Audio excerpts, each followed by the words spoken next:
ఈ జరుగుతున్న అన్యాయాలను ఖండించడానికి ఆ కల్కి అవతారంగా ఇప్పుడు వస్తాడు. ముర్కులార పచితులార ఏడవ కండేడవ జగన్నాథ రథ చక్రాలు వస్తున్న ఏడవ. నా దేశం భగవద్గీత, నా దేశం అగ్నిపునీత సీత, నా దేశం కరుణాంతరంగా, నా దేశం సంస్కారంగా.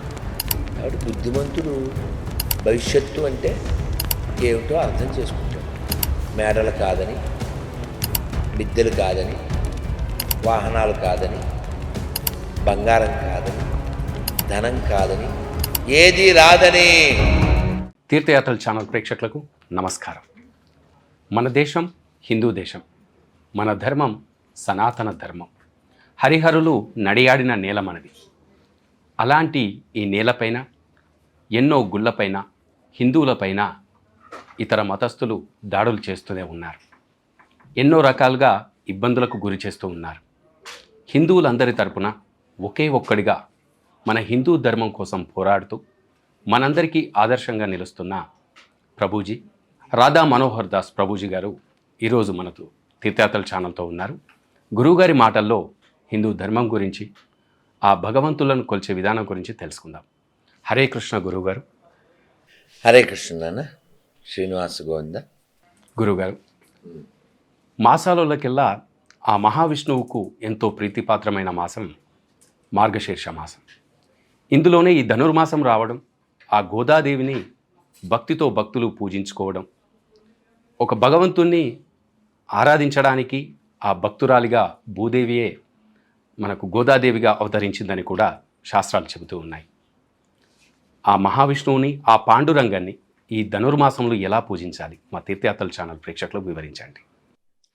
శ్రీరంగమంగళమణిం కరుణానివాసం శ్రీహస్తిశైల శిఖరోజ్వల పారిజాతం శ్రీవేంకటాచల శిఖరాలయ కాలమేఘం శ్రీశం నమామి శిరసా యదుశైలదీపం రంగపూర విహార శ్రీరంగపూర విహార జయ కోదండ రామావతార రఘువీర శ్రీరంగపూర విహార. మీ అందరికీ ధనుర్మాస ప్రారంభోత్సవ దినోత్సవ శుభాకాంక్షలు. గోదారంగనాథ స్వామి భగవానికి జయ. చాలా మంది ఆచార్యులు, చాలా అవతారాలు ఈ భూమి మీద జరిగినాయి. మనం అందరం భగవంతుణ్ణి ఎలా పొందాలి అనేది తను ఆచరిస్తూ చూపించడానికి వచ్చినటువంటి అవతారమే గోదాదేవి. ఎలా పొందాలి భగవంతుణ్ణి, ఎటువంటి యాటిట్యూడ్, ఎటువంటి భావన ఉంటే మనం పొందగలుగుతాం, అది గోదాదేవి మనకి నేర్పించడానికి వచ్చింది. ఈ ధనుర్మాసము, మాసానాం మార్గశీర్షోహం అని చెప్పబడినటువంటి ఈ మాసంలో ఈ రోజు నుంచి ధనుర్మాసం, ఈ నెలంతా కూడా పాసురాలు, రోజుకొక్క రోజు. పాసురం అంటే ద్రావిడ భాషలో పాట, కీర్తన, భగవంతుని కీర్తించడం. 30 పాసురాలు, 30 రోజులు. భోగి పండుగ, భోగం. ఏమిటి భోగం? రంగనాథుడిలో ఈ గోదాదేవి వెళ్ళి కలవడం, రంగనాథుడిని కళ్యాణం చేసుకోవడం. ఆ భోగం పొందిన రోజు కాబట్టి భోగి.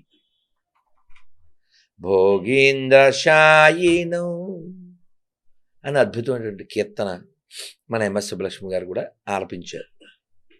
కాబట్టి మనం ఈ ధనుర్మాసంలో ఉదయమే లేవడం, చన్నీటి స్నానం చేయడం, ఆలయానికి వెళ్ళడం, పాసురాలు పఠించడం, నియమాలు పాటించడం, తద్వారా మన శరీరాన్ని కష్టపెట్టి, మనసుని కష్టపెట్టి భగవంతుడికి ఇష్టమైన పని సిస్టమేటిక్గా చేయడమే ఈ ధనుర్మాసం యొక్క విశేషం. ఈ ధనుర్మాసంలో కోడారై అని ఒక ఉత్సవం వస్తుంది. చివర ఇంకొక 3 రోజుల్లో 4 రోజుల్లో ధనుర్మాసం అయిపోతుంది అనగా. ఏమిటి ఆ ఉత్సవం? కుడారై ఉత్సవం. గోదాదేవి నాకు రంగనాథుడితో పెళ్ళైతే గుండిగలు అంటే తెలుసు కదా, పెద్ద పెద్ద పాత్రలు, గంగాలం అటువంటివి 100 వాటితో పాయసం సమర్పిస్తాను అని అనుకుంది, మొక్కుకుంది ఆవిడ. కానీ పెళ్ళి అయిపోయి వెళ్ళిపోయింది కదా, మొక్కు తీరలే కదా సార్. గోదాదేవికి వివాహమైంది. ఎవరితో? రంగనాథుడితో. వెళ్ళిపోయిందిగా, వైకుంఠానికి వెళ్ళిపోయింది కదండి. మరి మొక్కు ఎవరు తీర్చాలి? ఆవిడ వెళ్ళిపోయిన 4000 సంవత్సరాల తర్వాత రామానుజుల వారు వచ్చారు. రామానుజులు ముందు పుట్టారా గోదాదేవి ముందు పుట్టిందా? గోదాదేవి. కానీ రామానుజులు ఏమని పిలుస్తారు తెలుసా? గోదాగ్రజ అని పిలుస్తారు. ఎట్లా? ఒక అన్నయ్య మాదిరి ఆయన గోదాదేవిని భావించి మా అమ్మ అలా కోరుకుంది అని ఆయన కాలం నుంచి ఇలాగా ఆ కోడారై ఉత్సవం చేస్తారు. పాయసం చేసి అద్భుతంగా, అంటే చేతిలో పోస్తే కారేదాకా అదంతా అమృతం. అది మేము చాలా దివ్యదేశాల్లో మా భాగ్యవశాన స్వీకరించాం. చెప్తున్నాను ఈ లీల. గోదాదేవి అంటే మనందరికీ నేర్పిస్తుంది ఎలా మనం భక్తి చేయాలి, ఎలా పొందాలి. చాలా అద్భుతంగా ఉంటుంది. పొద్దున్నే లేవడం, ఆవిడ నిద్ర లేపడానికి కొందరు వెళ్ళడం, చాలా ఆ లీలను మనం పెద్దవాళ్ళ నుంచి వినాలి. అటువంటి వాళ్ళు చాలామంది ఉన్నారు. కందాడే రామానుజాచార్యులు వారు, సాతులూరు గోపాలకృష్ణమాచార్యులు వారు, మన చిరజయ స్వామి వారు, శ్రీభాష్య అప్పలాచార్యులు వారు. అవన్నీ మనం విని ఆచరించి తరించాలి. ఆ అమృతం ఆనందం మీకు తెలుసు కదా. నెల రోజులు ఇప్పుడు తిరుమలలో సుప్రభాతం ఉండదు. ఈ పాశురాలనే పఠిస్తూ ఉంటారు, గోదాదేవి పాశురాలను. అది ఇంకోటి, ఆవిడ యొక్క మెడలో వేసుకున్న మాలనే శ్రీరంగం నుంచి వస్తుంది, వెంకటేశ్వర స్వామికి వేస్తారు ప్రతిరోజు శ్రీరంగం నుంచి వచ్చిన. అలా ఎందుకు అంటే ఆవిడ ఆముక్తమాల్యదని పుస్తకం తెలుసుగా. అంటే ఆవిడ వేసుకున్న మాలనే ఆముక్తమాల్యద. ఆ మాలని రంగనాథ స్వామికి వేసేవారు. ఇప్పటికీ అంతే. ఇప్పటికీ అన్ని వైష్ణవాలయాల్లో ఇదే తంతు. అది ఆవిడ భక్తిది. ముందు స్వామివారు వేసుకోవాలి, తర్వాత మనం వేసుకోవాలి. కానీ అక్కడ అమ్మవారు వేసుకున్నాక స్వామివారు ఆయన ఇష్టపడ్డారు. ఆవిడ భక్తి అటువంటిది. అందుకని మనం ధనవంతులమో శక్తివంతులమో లేకపోతే వీరులమో సూర్యులమో అయితే జీవితంలో సాధించినట్టు కాదు, భక్తులమైతే సాధించినట్టు. జీవితానికి పరమార్థం భక్తి, ముక్తి కూడా కాదు. మీకు ఈజీగా క్యాచ్ చేయడం కోసం చెప్తున్నా. రామదాస్ సినిమా చూశారు? శ్రీరామదాస్. మీకు అంటే తొందరగా పట్టుకుంటారని చెప్తున్నా. రామదాస్ అడుగుతాడు, నీకు మోక్షం ఇస్తాను వచ్చే అంటాడు. స్వామి అక్కడ నీ భజనలు ఉంటాయా అంటాడు. ఎందుకు అంటాడు. నీ కీర్తనలు ఉంటాయా అంటాడు. ఏం ఉండవు అంటాడు. అయితే నాకు వద్దు, నాకు ఆ మోక్షం వద్దు అంటాడు. నిన్ను కీర్తిస్తూ నిన్ను భజిస్తూ ఇక్కడే ఉంటాను స్వామి, ఇదే నాకు మోక్షం అంటాడు. నీ భజనలు లేనివి లేని వద్దు నాకు అంటాడు. మీకు అర్థమవుతుందా? అందుకని ఎప్పుడు కూడా భక్తుడు అనేవాడు భగవంతుని కీర్తించాలి అని కోరుకుంటాడు. రామచంద్ర రఘువీరా రామచంద్ర నధీరా రామచంద్ర రఘునాథ రామచంద్ర జగన్నాథ రామచంద్ర రఘునాథ జగన్నాథ రామచంద్ర రఘునాథ రామచంద్ర మమ బంధు రామచంద్ర దయసింధు.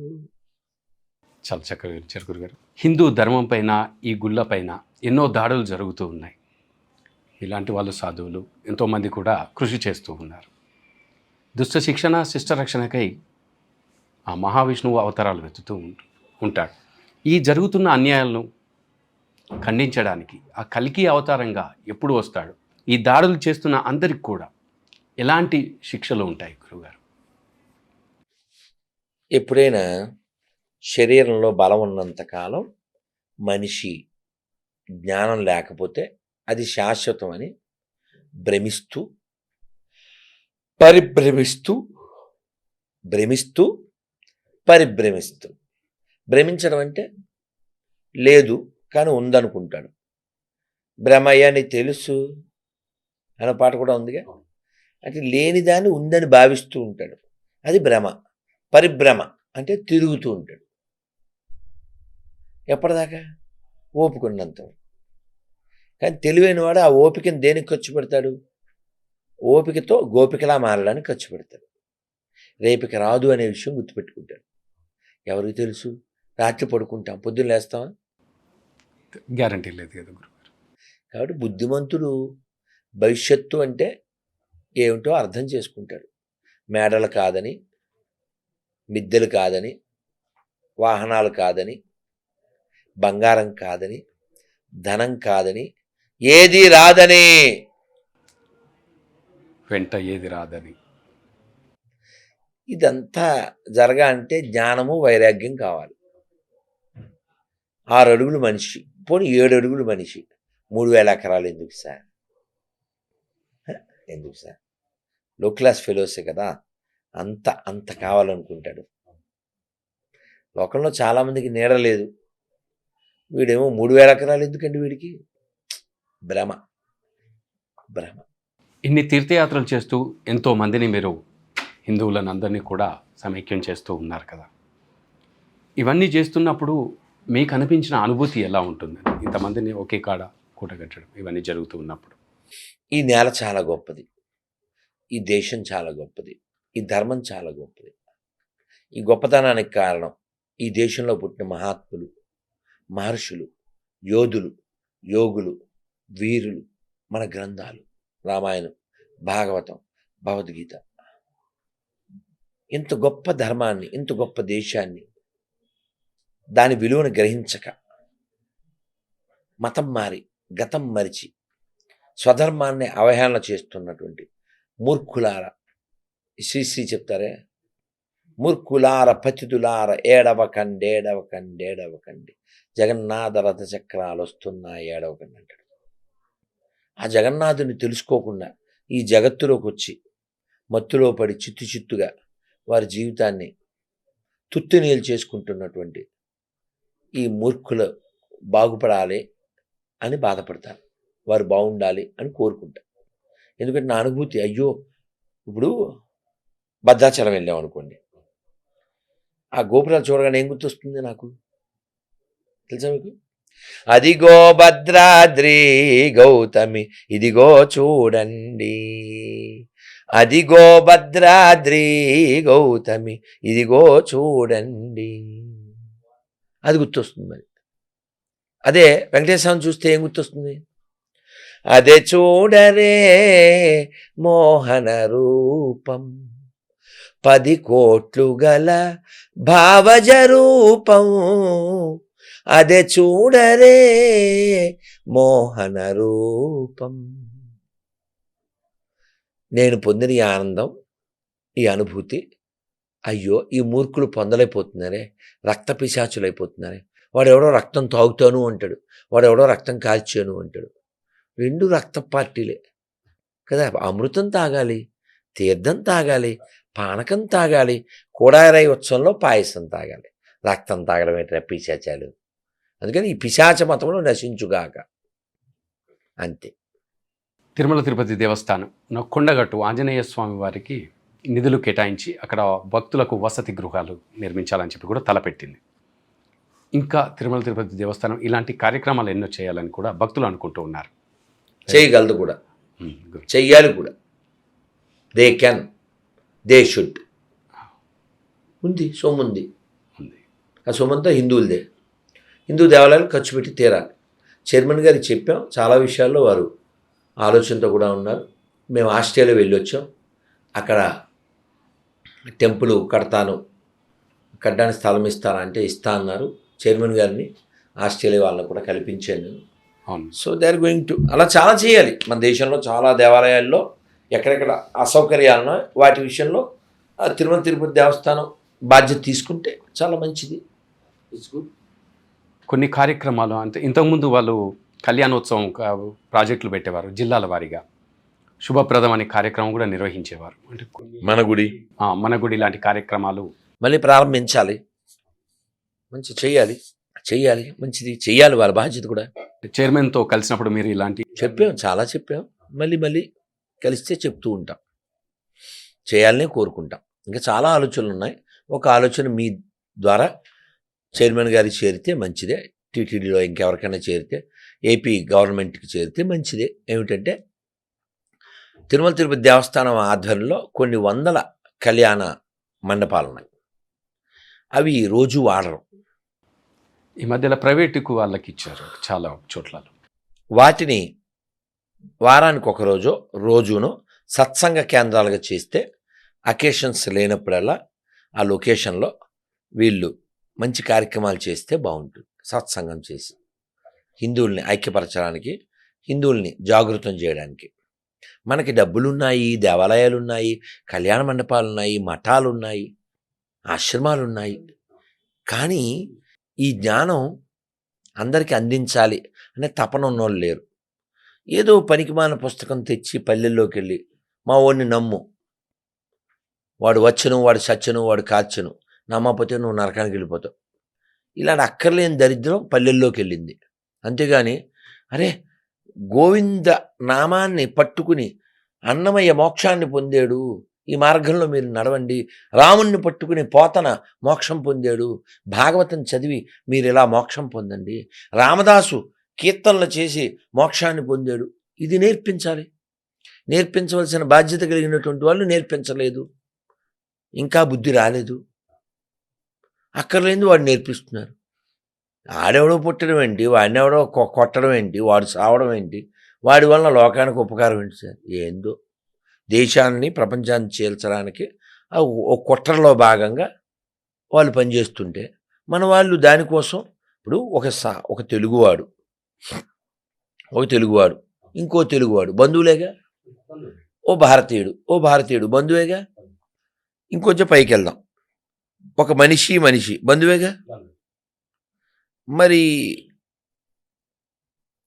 మనం విశాల దృష్టితో as a Hindu, as a Telugu, as a Indian, as a human మనమంతా బంధువులం కదా. మరి ఎడారి మతాలకు సంబంధించిన పుస్తకం ఎక్కితే ఏమవుతుంది? నేను మాట్లాడలే, మౌనంలో ఉన్నా.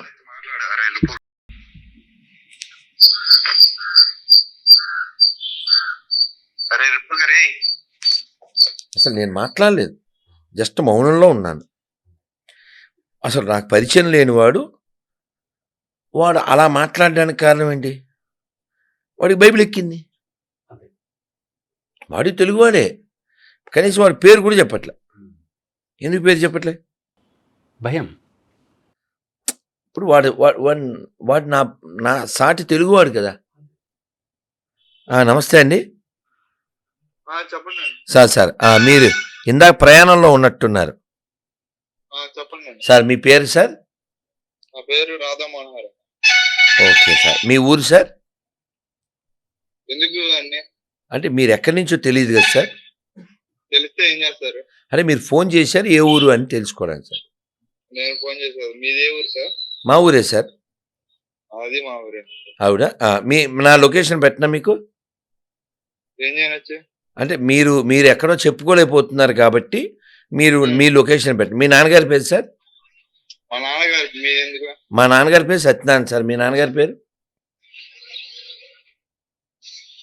సార్ నేనేం డబ్బులు అడగలేదు సార్ మిమ్మల్ని, నేను బంగారం అడగలేదు సార్. ఒకటే కదండి. మీరు భయపడకండి సార్. మీ నాన్నగారి పేరు గుర్తు రాగానే ఫోన్ చేయండి, ఓకేనా? ఏం డబ్బులు అడిగాను నేను? లేదు. ఇప్పుడు వాడు ఏం పేరు చెప్పాడు? వాడి పేరు అడిగితే నా పేరు చెప్తాడు. వాడి పేరు చెప్తే ఏముంది? దొరికితే నరుగుతాం. ఇప్పుడు వీడి పేరు ఏంటి? హనుమాన్ జంక్షన్ పాపని రాశాను, ఇప్పుడు మారుస్తాను. హనుమాన్ జంక్షన్, పేరు చెప్పుకోలేని పిరికి పాపి. అసలు ఎలా? ఆడిన ఎవరు దిగజార్చారు వాడిని? పొద్దున వాడే, ఇప్పుడు మీరు వాయిస్ విన్నారు వాడే. వాడిని ఎవరు దిగజార్చారు? సాటి తెలుగువాడి పట్ల వాడికి అంత పగ రావడం కారణం ఆ ముష్టి పుస్తకం. కాబట్టి వ్యతిరేకిస్తాం. అన్నీ ఒకటే అంటేనే చెప్పులు 700 అని చూపించేది. మీకు అర్థమైంది. థ్యాంక్స్. మీరు చెప్పండి. మనం ఈ మధ్యకాలంలో ఎక్కువగా ఇస్కాన్ ఆధ్వర్యంలో చాలామంది యువత భక్తులు భగవద్గీత పుస్తకాలు, శ్రీమద్ భాగవతం రోడ్ల మీద వచ్చిపోయే వారి అందరికీ ఇస్తూ ఉన్నారు. ఇది ఎంతో శుభ సూచకం కూడా గురుగారు. దానిపై అంటే మీ స్పందన ఎలా ఉంటుంది అంటారు? అలా ఇప్పుడు మీరు చూస్తున్నారు. మేము గత 25-30 ఏళ్ళుగా అలాగే ఉన్నాం మేము. ఇప్పుడు ఎక్కువగా మంచిది, ఇంకా పెరగాలి.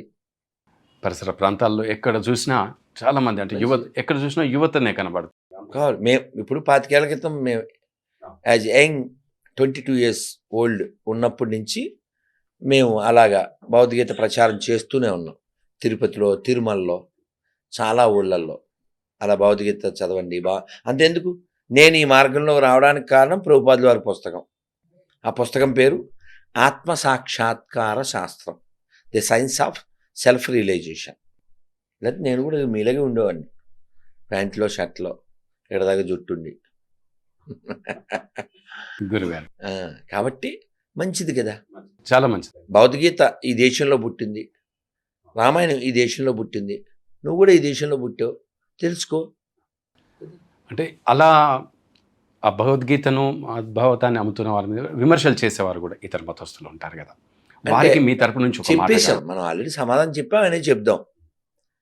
మీరు ఆ ఎక్కడైనా రోడ్ల మీద ట్రాఫిక్ జంక్షన్ సిగ్నల్స్ దగ్గర అక్కడ భగవద్గీత లేదు ఇస్కాన్ బుక్స్ వాళ్ళు అమ్ముతారు.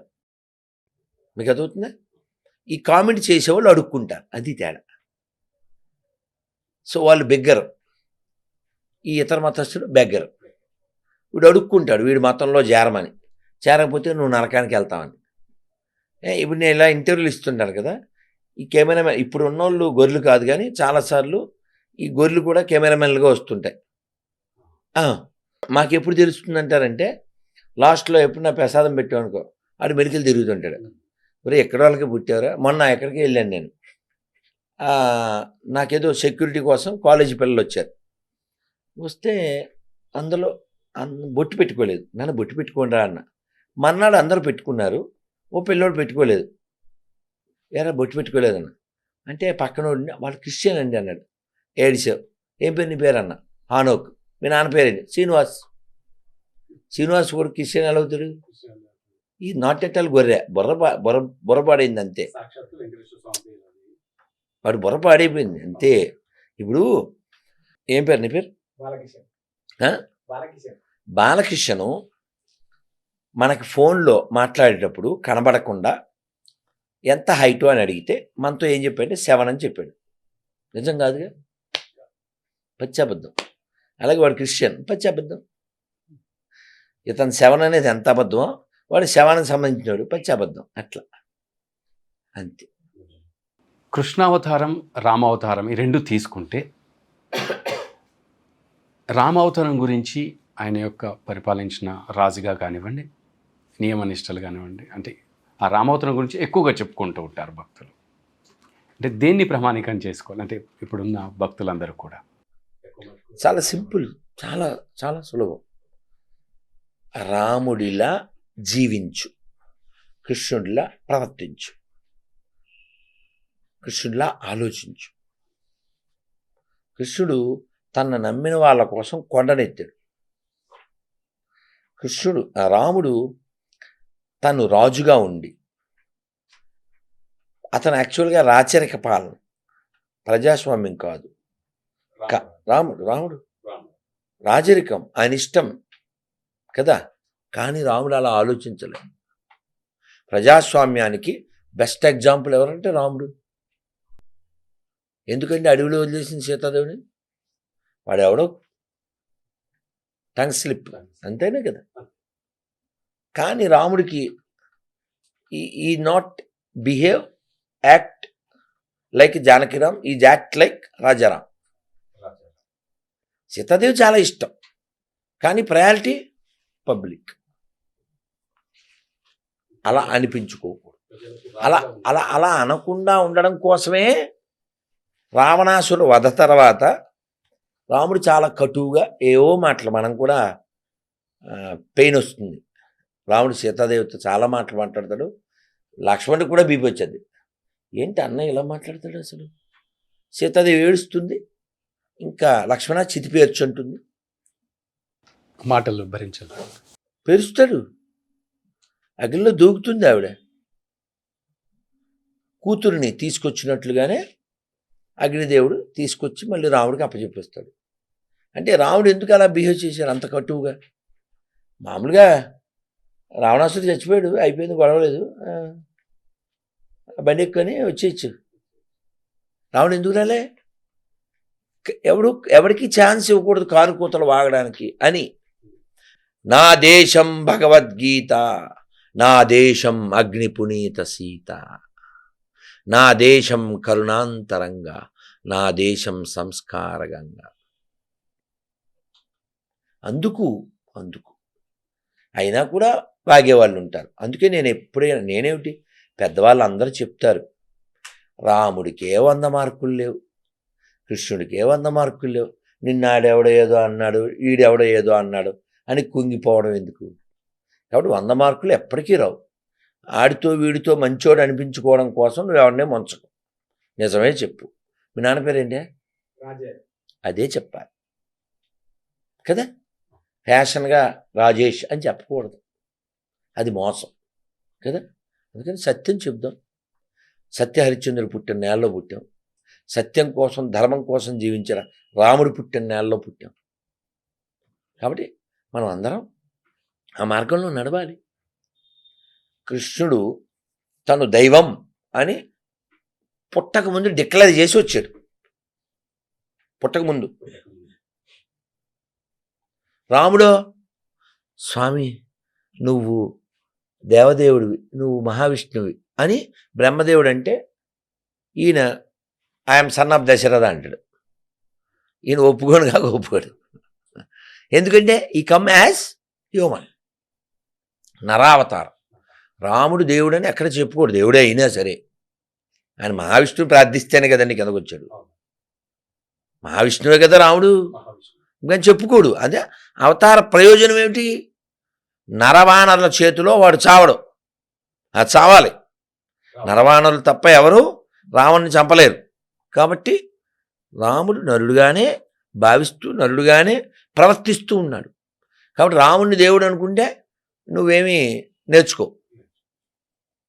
కాబట్టి రాముణ్ణి మానవుల్లాగే చూసి నువ్వు నేర్చుకోవాలి. కృష్ణుణ్ణి దైవంగానే చూసి ఇమిటేట్లు అవి చేయకూడదు. అర్థమైందా? ఎవడైనా 4-5 ఆడవాళ్ళతో సంబంధం ఉంటే వాడికేటాగు అపాలకృష్ణుడు అని బెదవాగుడు వాగుతూ ఉంటారు. కృష్ణుడు 16,108 మందిని వివాహం ఆడి వాళ్ళందరి ఇళ్లల్లో ఒకసారే ఉన్నాడు. నీ బతుక్కి అమీర్పేటలో ఉంటే నువ్వు పంజాగుట్లో ఉంటావా? పంజాగుట్లో ఉంటే నువ్వు కోకట్పల్లిలో ఉంటావా? ఒక చోటే ఉండగలవు. మరి ఆయన అలా కాదు, 16,108 మంది ఇళ్లల్లోనూ ఒక్కసారే ఉన్నాడు. 16,108 మందిని పెళ్లి చేసుకున్నాడు అని నువ్వు నమ్ముతున్నావా? కాబట్టి 16,108 మంది ఇళ్లల్లోనూ ఆయన ఒక్కసారే ఉన్నాడు. అది భాగవతం సాక్ష్యం.